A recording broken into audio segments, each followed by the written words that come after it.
Hello, everyone. Welcome to this new edition of the Global Wisdom Gathering, Dreaming the New Earth. And this time it's all about our creative nature as a portal to wholeness. This 5-day event is an in-depth conversation about our inherent connection with creation. It's about humans as part of and not separate from nature. It is about how we can experience true belonging here on our exquisite planet and about our innate power to create, all of which is key in our journey toward liberation, expansion, and sovereignty. We also explore the land, the power of the land, and of the plant and animal worlds as allies and teachers and how they are showing the way. And I'm here today with Emer Stassen. Welcome, Emer. It's so lovely to have you as part of Dreaming the New Earth, and I'm honored and excited to be speaking with you today. Hi, thank you. It's great to be here.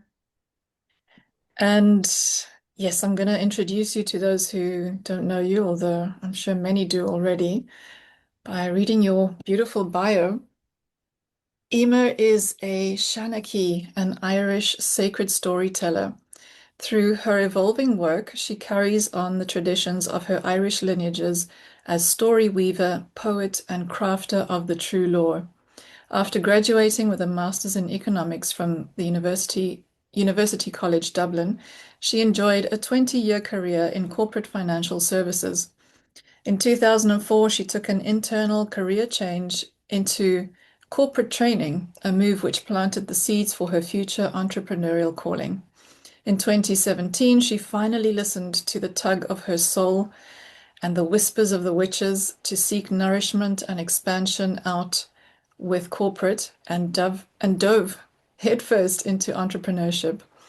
Emer's mission, I get goosebumps when I when I read that, the whispers of the witches. Emer's mission is to walk the sacred lands to which she feels called, to activate the true stories rooted in the landscape and to share these stories.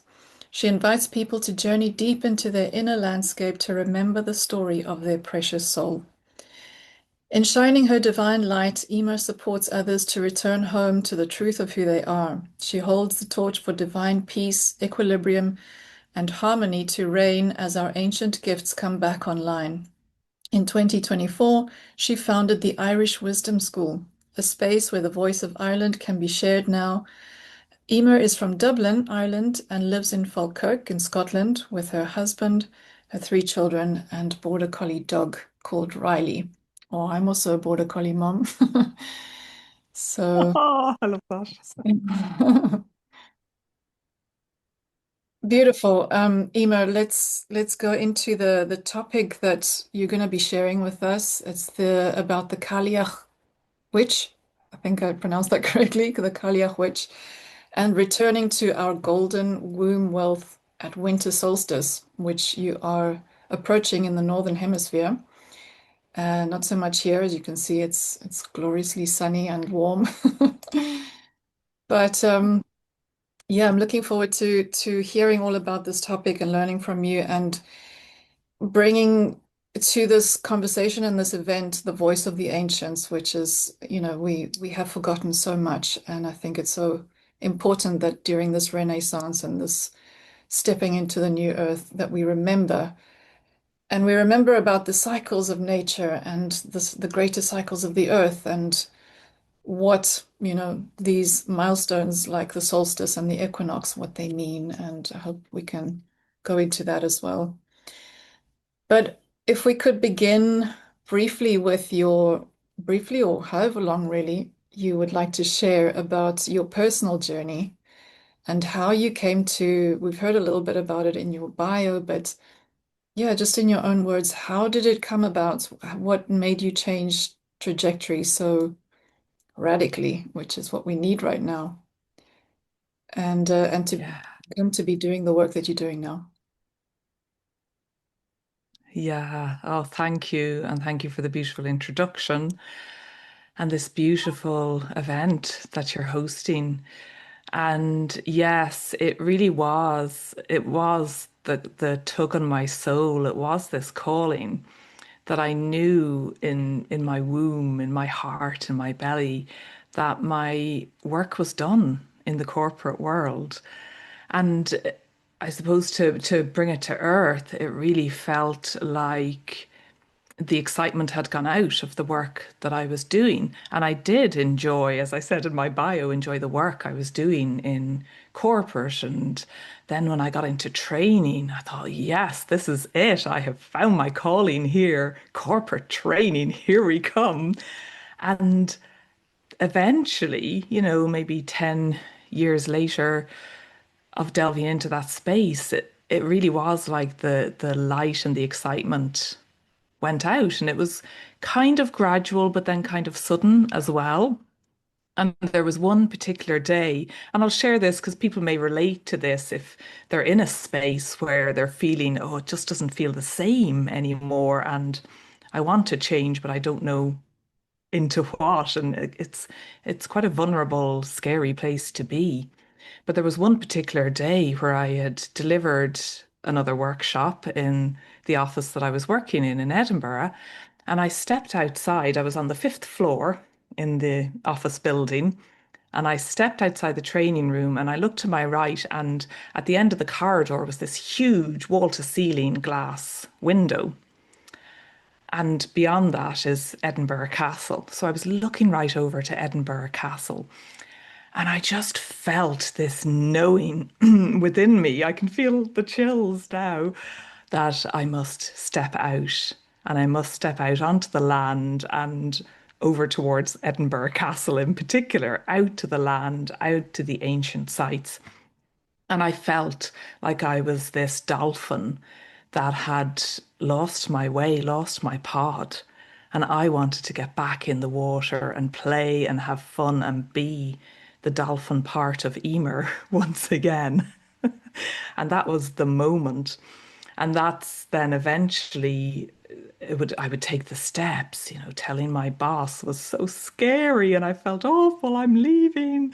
And, all these practical steps that you take. And I joined networking groups locally. And little by little, when I left in April 2017, I discovered there's this whole world outside the environment that I had become accustomed to being in for 20 years and almost conditioned and trained to be in this environment, to be the corporate version of myself.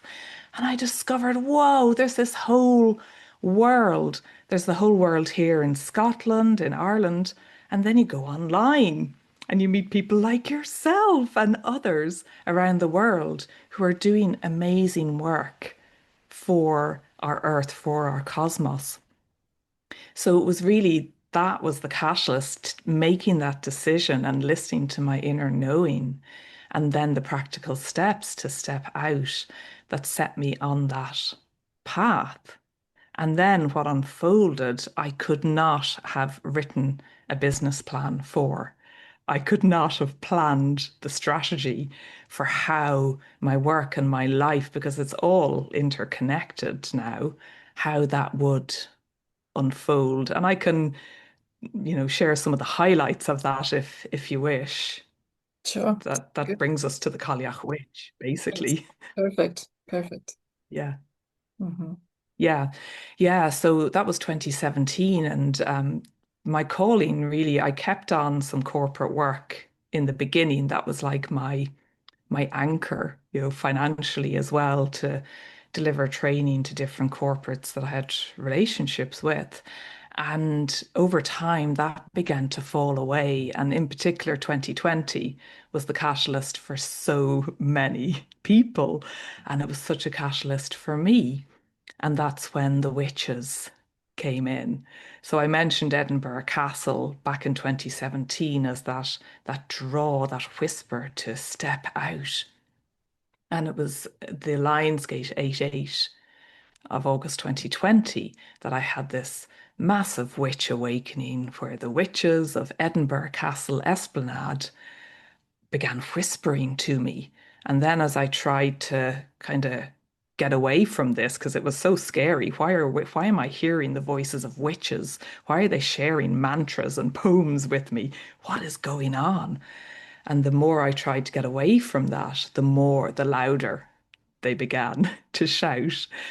And that was such a huge catalyst for me in helping to heal The witch wound, we hear there's so many people speaking about the witch wound now. For me, it was about voice, particularly my voice chakra, to connect with who I really am beyond the masks, beyond the corporate cocoon that I had been in, beyond this image, this overcoat that I was presenting to the world. And the witch has really helped gently and sometimes not so gently blast through that to reveal the truth, the rawness, the primal power that lies within each one of us. And that came through for me through these experiences of walking the lands of Edinburgh and then being really strongly called home to Ireland, to the sacred sites, and also through creativity. It took a huge surge in 2020 and for a few a few years after. There's my throat chakra clearing. And it wasn't just about the creativity and writing nice poems and sharing the stories. It was speaking that out, even when it felt like that's really interesting, the throat, even when it felt like I was going to be killed once again. And that was huge for me because within my body, within my soul, I knew in this life, no. No, I'm not going to be killed this time for being the fullest version of who I am, from remembering who I am. I'm not going to be silenced this time round for sharing the wisdom that wants to flow like a river freely through me to support other people. And it was this really definite, earthy boundary line that the witches helped me draw. And that was a huge catalyst. And then that led to connecting with the goddesses and gods of Ireland and actually going to the different sacred sites in Ireland, in Scotland, connecting with the Magdalens and the Queen energy. So it really unfolded after that and continues to unfold. The deeper I go. And at that same time, the Cailleach Witch entered in a thunder and lightning storm. Like it was really, there was this massive thunder and lightning storm in Edinburgh 3 days after I had that witch awakening. So on the 11th of August, 2020, the storm raged all night long. And then this poem came through from the Cailleach Witch. And since then, I've been walking with her, kind of in and out. You know, her energy comes in strong now because we're coming into winter solstice, as you said, in the Northern Hemisphere. And she has been a great activator for me because she is the bone mother, but also she won't let you off lightly, you know. She's like this discerning parent who knows how much more you can be sharing or knows what you are really truly capable of. And she is that fierce mentor that helps guide you, even when you're clinging to the edge of the cliff, going, no, I've forgotten how to fly. I don't want to let go. She'll help prize those fingers off one by one. And then you'll discover, whoa, I've got these angelic wings. I can fly. Or maybe it's dragon wings or whatever. So that's kind of a hop, skip, and a jump of the short version of what emerges when we really take that step and listen to that calling and go for it. Beautiful. So, speaking of the Cailleach Witch, would you say she's very influential in the work that you're still doing now? What is your connection to her, and how does she come through for you? Yeah, that's a beautiful question. Because initially it was literally through the thunder and lightning and through poetry. And now and over the years, I've been connecting to the different faces like the different energies that I feel connected with her. Um, and these days, she, when I connect in, it's this beautiful place of stillness. It's almost like a meditative space where she calls me back into the dark womb of the mother. So it feels deeply powerful and very still and black, as opposed to when she first came in, there was almost a violence to it, like, this volcanic fury, because I was furious learning about what actually happened to witches in Edinburgh, in Scotland, and beyond around the world. I was furious. So I had this rage and anger within me.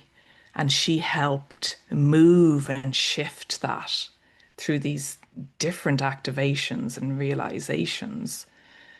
And then beneath that is the grief and the sadness and the sorrow of what has happened, of how awful we have been and can continue to be as humans to each other. How awful we've been to the wise ones in our tribe, in our community. And all that had to come out. I no longer could hold on to it anymore. And these days, it feels like there is more of a stillness right now, because this can change, of course, when there's more layers to to be shown.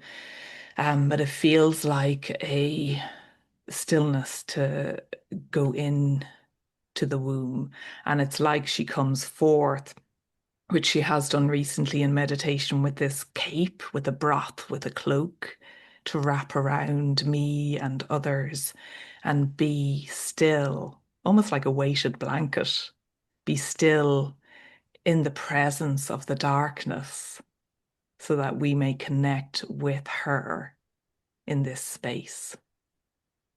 So the energy has changed, and still it's one aspect of the force that is the Cailleach. It's one aspect of who she is and how the energy shifts and how she shape shifts within us. People liken her to Kali, so there's the different fierce goddesses in all the traditions, and the Cailleach is on a par, is one of those. So yeah, that's her, Yeah, full of interesting. surprises. I was just going to ask because the name just resonates as Kali as well. I thought perhaps there was a link between the origin story, perhaps, and the name Cailleach and Kali. Interesting. Yeah, yeah, I imagine they are the same representation, and then the story is told differently for each continent, because the story of the Cailleach is that she is the creator of the Celtic lands and that she's associated with rocks. So she was like this great, bigger than life goddess. And she jumps from rock to rock in Ireland, in Scotland, Wales, France, and scatters her rocks across the land. And that is how the mountains, the hills, the valleys, the sacred sites, the cairns, that's how they are all formed in the mythology. And where she is associated with as well, in particular in Ireland and in Scotland, in many of the sacred sites around Ireland, she is associated, her energy is still held through the stories, through the rocks in these places. Mhm. So that's her part of her mythology. Mm. As we were saying earlier, you're moving into the time of the winter solstice in the northern hemisphere. Down here, we're moving into the summer solstice time, and we experience these cycles in a very particular way, although, so many people are quite disconnected from that. But let's talk about you in the northern hemisphere. You're going into a time of deep darkness to rest and to, yeah, get to to recoup for the following cycle, what is important about this time and how can we use this time to do that work that we need to do during this particular time in the dark, in the cold, in the winter, that is also important on our, on our personal journey of getting to know ourselves. Yeah, that's beautiful. Yes, we're called to all of these things, to be inside, to gather and to be outside as well and honor the seasons. I do love, like I have lived in Australia, I've lived in warm countries and I do love the seasons here. They're very distinctive. And right now, it's felt like quite a long autumn. The autumn leaves have been beautiful and they've held on for what's felt like longer than other seasons. But right now, it really is. The trees are bare. The landscape, other than the pine trees, the landscape is very brown, like this rusty, yellowy brown, and the sunrise is beautiful because it comes up later. And then by 3 in the afternoon, the sun is beginning to set behind me here. And we've the most beautiful night skies, and it is cold. It's getting colder. And what I love about this time is that we can light the fire. So the aspect of fire I associated, it is witchy as well. That's part of the healing to heal our relationship with fire. For those who maybe have memories of being burned, of being killed in past lives for being the wise one. But it is about honoring the fire and gathering and definitely slowing down. I really noticed that we go from summer solstice where it doesn't get dark here, it hardly gets dark at all. Like 11 at night, it's starting to get dark, and then it starts to get bright again about 3:30 in a.m. And now it's honoring the darkness, and it really does support the slowing down because by 3:30 it's almost dark, and it is that invitation to go inwards. And this winter solstice, I've actually felt the need to start decluttering and clearing out drawers and cupboards because when I'm indoors, I notice like, oh, that really, I've got to do that now because I'm inside and there's more time. So it's that time of decluttering, of clearing, of wiping the slate clean, and that it's associated with death as well. So death of the day and the lengthening of the darker period of time. And this is the spiral and the flow of the seasons. We have the triple spiral that is associated with Newgrange, one of the sacred sites in Ireland. And it is the birth, death, rebirth.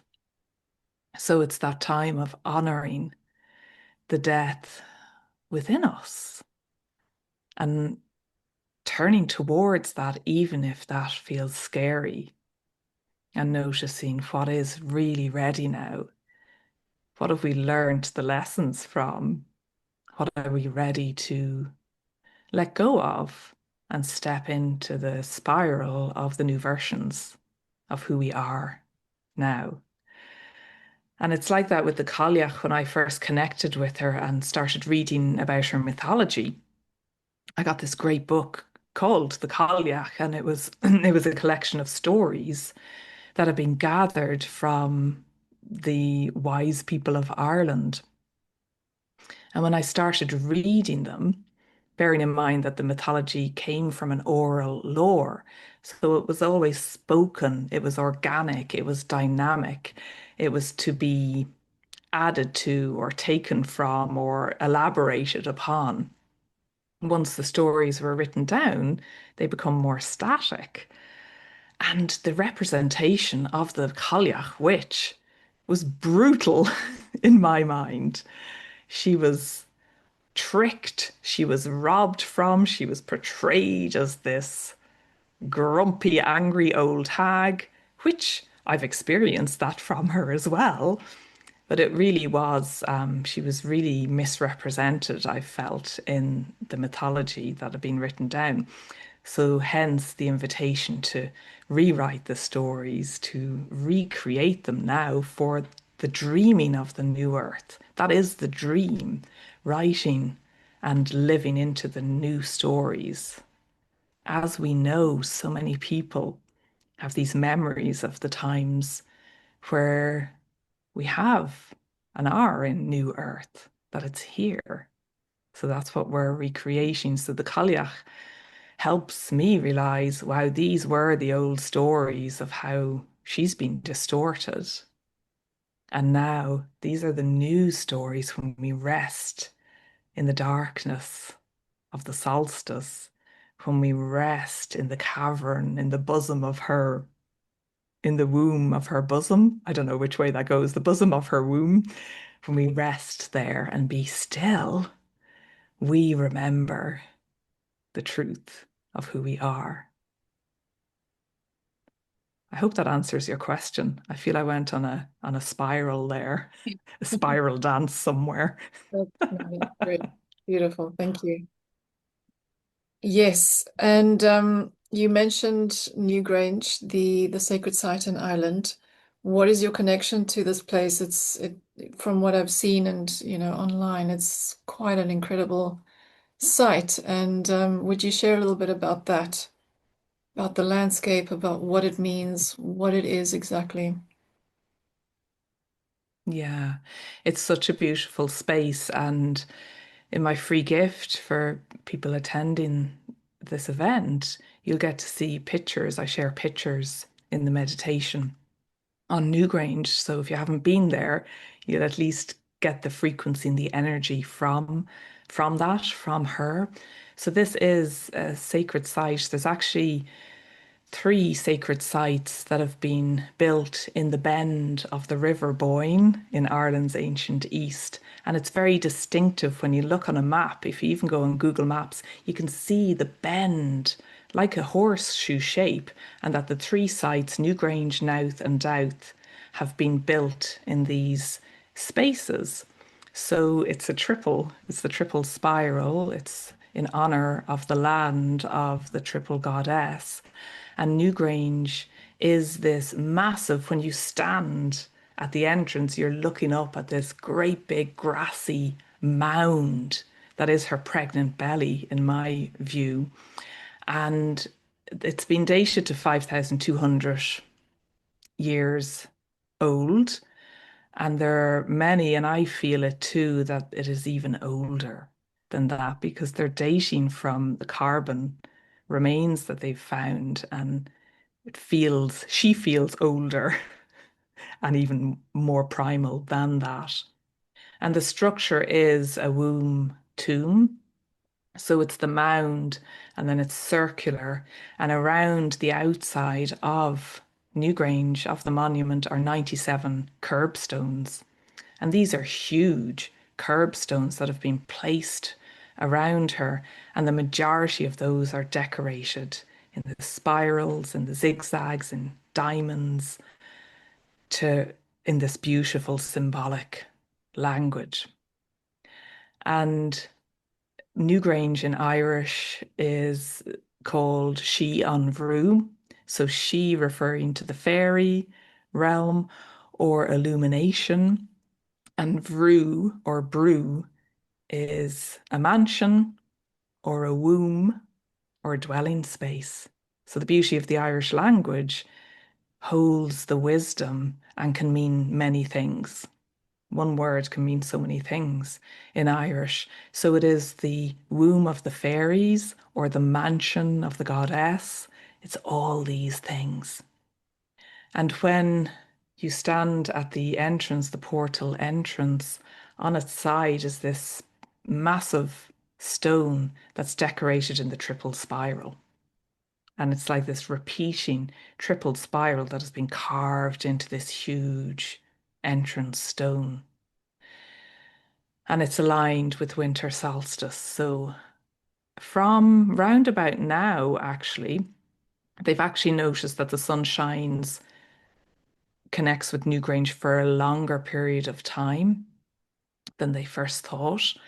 But over the course of winter solstice, from round about now up until 23rd, 24th, the rising winter solstice sun rises above the mountain, the red mountain in the horizon, and eventually, once it gets to a certain height, the rays of the sun begin to shine through the narrow passageway of Newgrange, of the entrance, through this roof box that was discovered in the 1960s.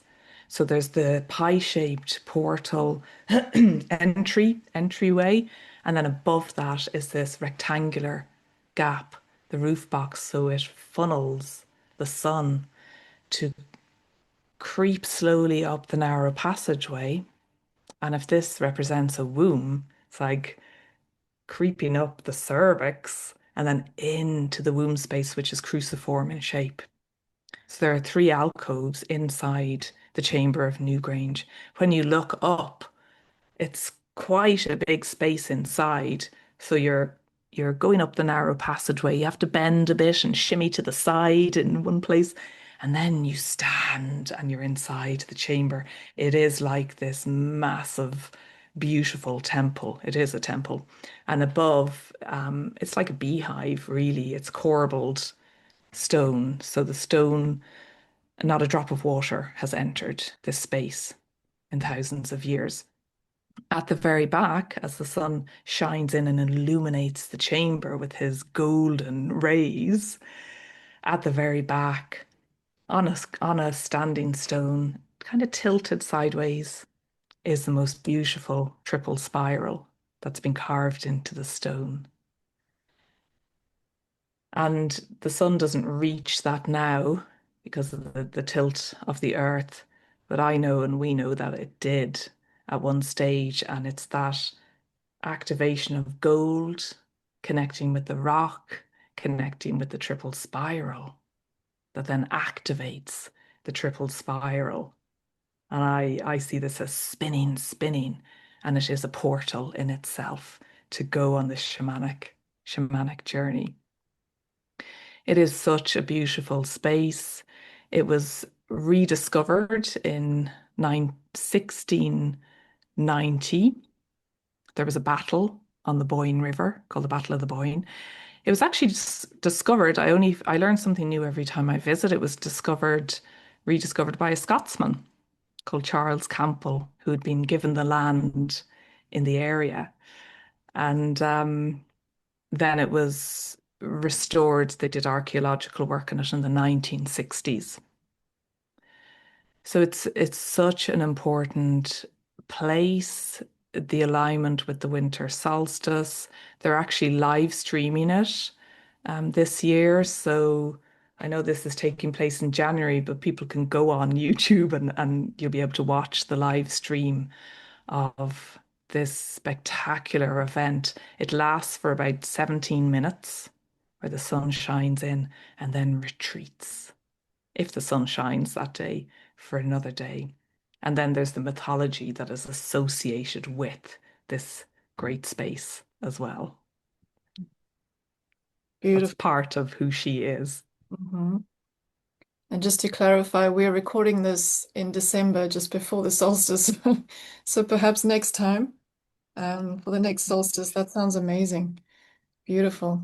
Yeah, Speaking yeah. of gold, Emo, this treasure of the earth, what was the importance of gold to the ancients in, well, the physical metal, let's say, but more so our inner gold, that alchemical gold that is the highest frequency that we can reach, and that is returning now.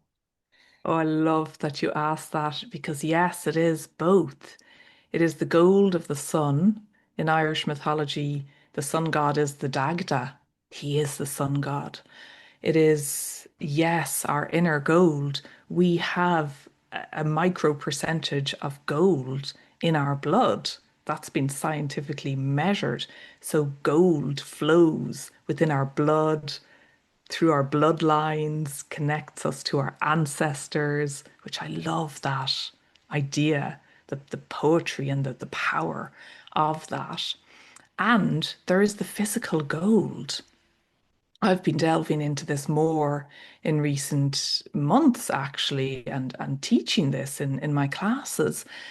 In another part of my calling home was when I went to a museum in Ireland, in Dublin, the Museum of Archaeology, and they have hoards of gold there on display. And the first time was probably 2015. This was before I left corporate, before the great awakening that I went on. I felt like the gold was calling to me. And honestly, I thought I was going mad. Like I'm just going round on my lunch hour looking at the gold in this museum because someone's told me to go here. I was beginning to take an interest in the Celts and Celtic mythology. And then I thought, wow, I feel like this gold is speaking to me, and I could feel the vibration, the hum of this ancient elemental asking me to come closer, asking me to feel that frequency, as you say, the highest frequency of what this elemental is, and to connect to these beautiful pieces that have been crafted by our ancestors. So there have been many hoards of gold found in bogs, in the cracks of rocks, hidden, intentionally hidden in safe places, perhaps by us, perhaps by people listening, knowing that we would return, if you believe that in reincarnation, that we would return now to reconnect with this elemental. So our ancients honored gold that came from the cosmos, that has been created through explosive means and formed part of our earth. And even the core of our earth contains this cosmic gold. So this is, and it's 11:11 here, just as I as I share that. So they crafted this beautiful jewelry that you would still wear today, golden lunula and torques, like these necklaces that you'd wear around your neck and would rest on your heart, bracelets, earrings, clasps for your cloak, brooches, and exquisitely decorated in spirals and symbology, and very, very thin sheets of gold as well. When some of them were found, they were found rolled up or folded over so that they would be held intact and preserved by the bog, by the tannic acid in the bog, in the peat bog. And so I started connecting with gold and having dreams about gold and about number 79, which is the element of gold on the periodic table. Now, science wasn't a favorite subject of mine, but somehow I connected these dreams to 79, to gold, and this highest frequency.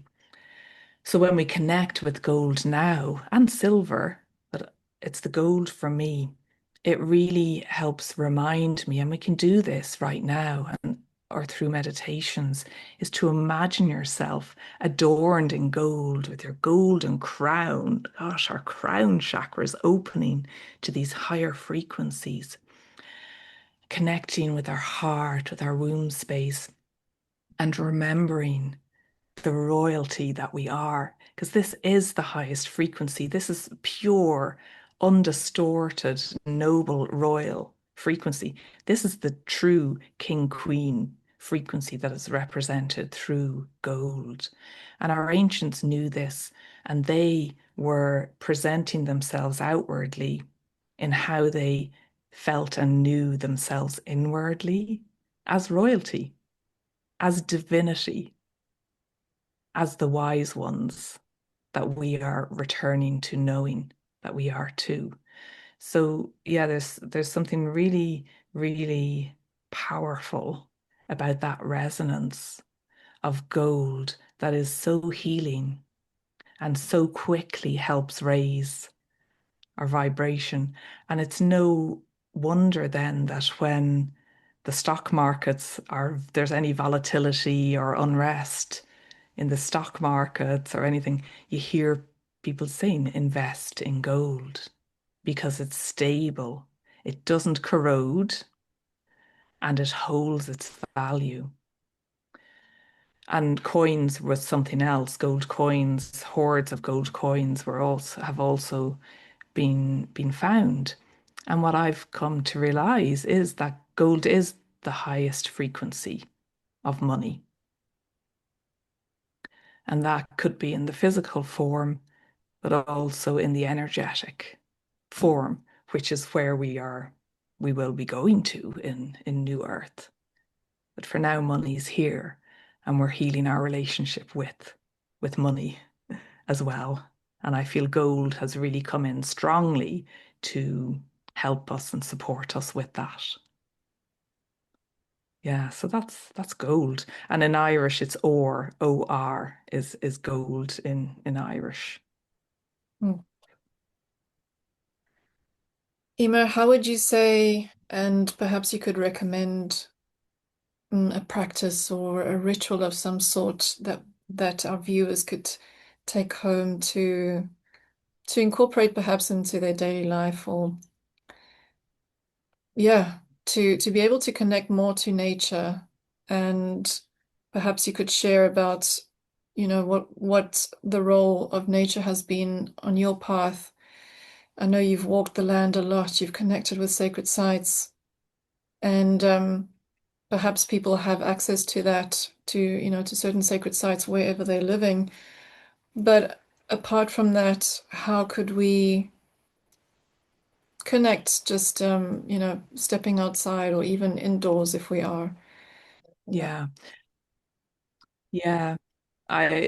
For inside on the subject of gold, if people do have a precious item, like this is my one item, my most favorite. It's a necklace with gold on one side and silver on the other. So it's reminding me of alchemy. You mentioned alchemy earlier on of lead, turning lead into gold.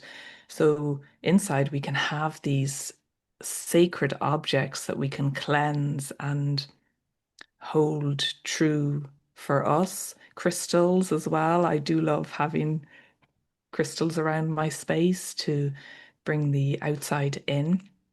And if people can, wherever you are, go outside, feet on the earth. So many people talk about earthing, although I don't do that enough because it is cold here now. But feet on the grass, on the ground, even inside. And being out, like nature has been such a source of therapy for me. Walking in nature, walking amongst the Scots pine trees, connecting with the different energies of the trees in the woods. I'm fortunate to live right by woods here. And Riley, as you know, border collies they like their walks. They like lots of walks. His ears are pricking up over there. Being out in nature, and it's in the early days of my awakening, I would go out and almost like seek out the synchronicities and the signs and the that bird is a symbol, it means something, and then come home and look it up. And now it's like that allowing nature to hold us in her arms. Um, we don't have to make sense of everything, although the Shanachie in me does like to do that and create stories from this inspiration. But to be out there and allow ourselves to be held in her arms by nature and her beauty and honor each one of the seasons, no matter which hemisphere we live in, there's always the subtle changes of the seasons and the little messengers in the birds and the animal beings. And perhaps people have a sacred space, like it's where we start our meditation journeys to arrive at a sacred space in nature. And that can be in your mind's eye. We can imagine that, and that is real as anything. Or it's a space that we go to in our waking hours and return to and befriend these spaces.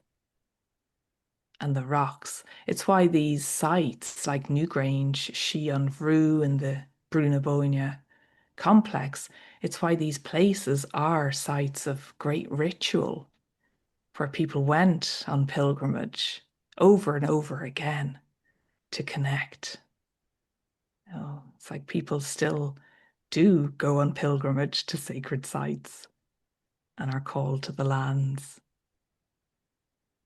And when the land is ready, when the rocks are ready to reveal their stories to you, then that will be a beautiful moment. And with that knowing that the ancients live in the landscape, in the rocks, in every part of nature as well. Yeah. Yes, absolutely. Yeah, and we tread carefully and lightly in amongst that. Mhm. Yeah, because we all are the equal beings. It's beautiful. Emer, what is your personal vision or prayer for the new earth? Beautiful question. I have this 4-line mantra actually that came through this year, and it's simply carriers of the wisdom, keepers of the codes, return to Tara, resurrect your gold. So may each person listening feel the resonance of the truth of the wisdom within you, that we are the wisdom keepers, we are the torch holders. And Tara for me is what I call New Earth, and others do too. It is New Earth. I've heard someone else say it's true Earth because this is what we've always known. So that we really understand beyond our head and embody the true glorious magnificence of who we are as a humanity, and more that we gather like this in sacred circles around the globe and that we activate each other. This is the new leadership as well. It's no longer one person on the podium. Maybe it is for a while, but it's all of us activating and weaving together. So my vision is that this is already here, that we know it's already here, and we live out in that knowing that New Earth is here, and we've been part of co-creating that remembrance. May it be so. Beautiful. Emer, thank you so much. You have a wonderful gift for our audience. And you mentioned that earlier, would you like to say anything else about it? We will have the link, as you know, below the session. And if there's anything else you'd like to mention about that, you're welcome to. Yeah, it's really going deeper into Newgrange and to guide people on a journey into the portal and then through the many portals that open up within this womb space. So yeah, I invite people to create sacred space to go on that journey and come back to her and reconnect with her because she will share magical insights with you. So I hope people enjoy that. Wonderful. Well, thank you so much again, Emer. It's been an absolute pleasure, and yeah, thank you for sharing all this wonderful wisdom and for doing this work, supporting people and our planet, in these times of great change and the shift that's underway. Mm. Thank you so much for offering this event and for your beautiful questions and contemplations. Thank you. Thank you, Emer, and thank you to all who have tuned into this session. We'll see you at the next one. Many blessings.